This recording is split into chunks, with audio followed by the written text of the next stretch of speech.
No intro talk, just pure steps, and let's get started. In the first step, open Settings, then navigate to System. Later, choose Display. In the next step, press Connect to a wireless display, then select Projecting to this PC.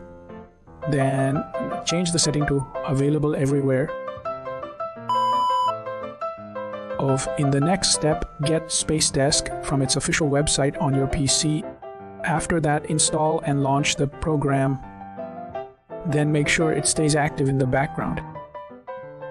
In the next step, download SpaceDesk on your iPad from the App Store. Now, launch the app and locate your computer. Then select your PC to establish a connection.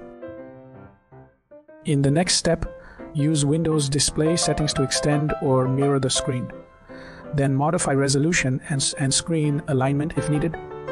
Next, begin using your iPad as an extra screen. You are good to go.